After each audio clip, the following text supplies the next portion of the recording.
Dan akhirnya di November ini, di akhir Desember ini harusnya sudah tiada lagi yang namanya honorer, ya kan? Yeah. Tapi ternyata pengangkatan 2024 ini di akhir Desember ini honorer sudah tidak ada, harus P3K semuanya. Jadi seolah-olah kayak apakah ini sudah benar-benar kita siap untuk mengangkat atau cuman sekedar kayak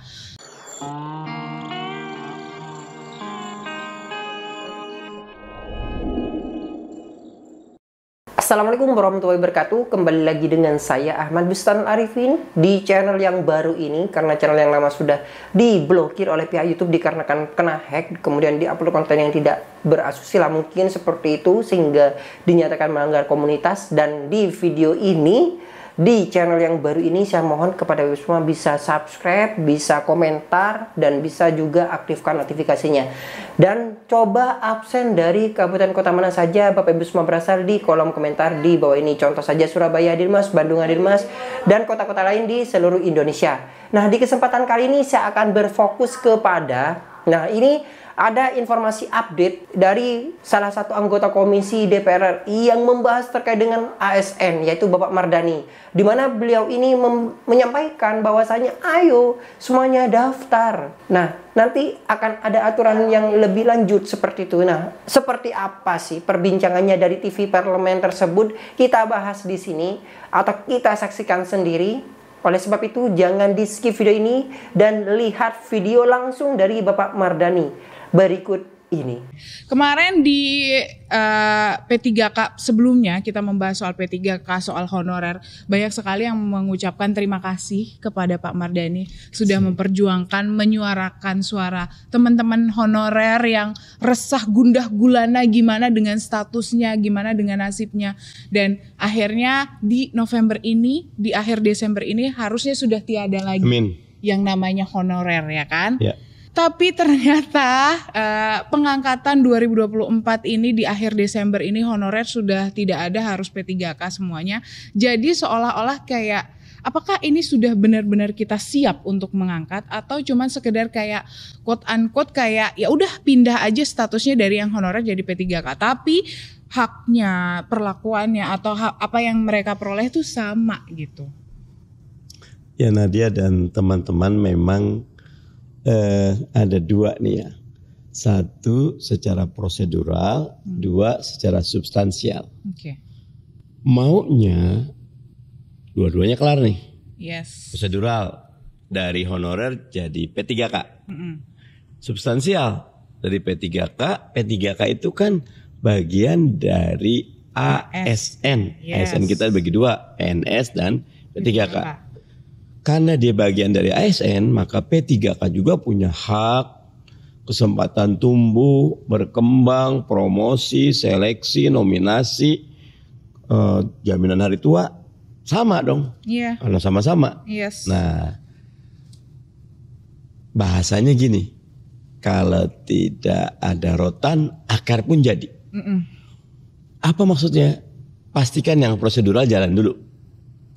Sambil semua masuk gerbong jadi P3K resmi di Desember 2024, baru habis itu kita akan paksa yang prosedural ini masuk ke yang substansial. P3K kan banyak tuh, Pak, pakaiannya apa coba saya juga pengen tahu nih. Pak, udah berubah Pak. Saya tadi kerja ini sekarang pindah ke sini. Iya. Pak, saya S1. Ada formasinya di SMA. Oh, ada ya Pak? Ada. Gitu. Oh. Gitu loh. Oke. Pak, kalau P3K bajunya beda sama PNS katanya gitu loh. Apa baju uniformnya? Gitu. Pak, penghasilannya beda. Pak, ada lagi tuh. Kita nggak dapat jaminan hari tua atau macam-macam. Yang paling utama Pak, kok masih ada kontrak-kontrak juga kok, nggak kayak PNS. Itu yang ditakutkan. Sebenarnya itu menjadi satu itu hal yang dikhawatirkan. Itu 7 itu yang saya sebut. Nah, itu padahal list pertanyaan saya. Udah Bapak jawab dulu. Di WA saya langsung ada, di Instagram ataupun di sosial media saya ada semua. Nah, jawaban saya prosedural dulu. masuk gerbong dulu semua. Oke. Jangan nggak masuk gerbong. Berarti harus semuanya dengan adanya kesempatan ini dengan payung politik yang ada bahwa Desember, dia tadi bilang 2024 penataan honorer selesai.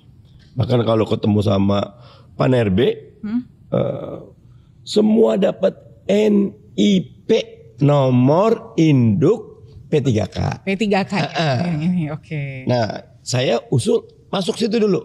Nah, nantinya yang lainnya itu akan mengikuti. Nah, sesudah di dalam kami akan perjuangkan lagi. Oke. Agar yang prosedural udah selesai, sekarang yang substansialnya. Oke, gitu. Berarti yang kekhawatirannya yang tadi banyak itu perlahan-lahan lah nanti Pak Mardhani dan teman-teman dan bapak-bapak, ibu-ibu yang ada di Komisi 2 akan menyelesaikan. Bukan cuma di 2, sebenarnya di 10 dan bukan cuma saya. Oh iya, karena kalau di pertemuan di 2 tuh hampir semua partai pro sama honorer.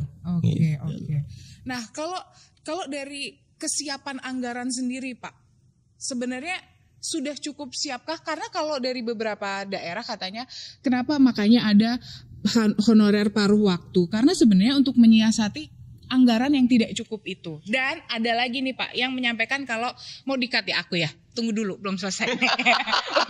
udah galak nih. Jadi kayak ada yang menyampaikan kalau sebenarnya honorer ini ketika tidak lolos nantinya akan menjadi paruh waktu. Nah itu membuat yang tadinya enggak kok semuanya full time, pengangkatannya ini lulus nggak lulus akan tetap full time, tapi ada yang bilang kayak enggak, nanti yang nggak lulus akan jadi paruh waktu. Iya. Nah, perumpamaannya naik kereta tadi, pokoknya jangan ada satupun yang ketinggalan kereta. Gerbong, jangan ada yang ketinggalan kereta. Oke. Bahwa ada yang diri, ada yang duduk, ada yang desak-desakan, masuk dulu. Pas kereta jalan, baru kita tata ulang tuh. Kita kayak perlu kereta ulang, tambahan kereta. Kita kayaknya perlu pengaturan, gerbong ini kesedikitan, majuin, rapiin. Nah, karena undang-undang ASN yang baru, yang Oktober 2023 itu memudahkan quote and unquote pemecatan ASN yang tidak perform. Dulu namanya kalau udah jadi ASN, udah dah masuk surga udah istilahnya, nggak bisa dipecat. Ada yang udah dipecat sama atasannya 20 tahun berikutnya masih tercatat sebagai ASN gitu loh. Nah kalau sekarang dimudahkan, bahasanya kalau Anda tidak perform ya monggo keluar, dimudahkan. Terus ada penataan nih, ada talent, National Talent Pool, P3K, kalau dia bagus bisa jadi dirjen. Oke. Bisa eselon 1. Berarti sebenarnya di P3K pun ada jenjang karir. Ada. Wajib disamakan selama merit sistemnya berlaku. Tapi kalau didetailkan anggaran, kita bahas segmen berikutnya ya. Karena ini panjang kali lebar. Oh itu. Di segmen berikutnya atau episode selanjutnya? Ya. Kalau ditanya segmen berikutnya saya jawab. Kalau episode berikutnya juga boleh. Oke. Tapi kalau dilihat lagi dengan adanya P3K ini Pak, sebenarnya ini PP-nya gimana? Karena kan sebenarnya dari mekanisme ini yang harusnya yang menjadi pertanyaan banyak masyarakat itu sebenarnya harusnya bisa terjawab dengan adanya PP. Tapi PP-nya belum kunjung ada. Pak, saya udah dikode Pak, harus break dulu. Siap. Ganggu ya Pak ya, nggak apa-apa lah. Nanti kita jawab di segmen selanjutnya. Tetap di Sudut Dengar Parlemen.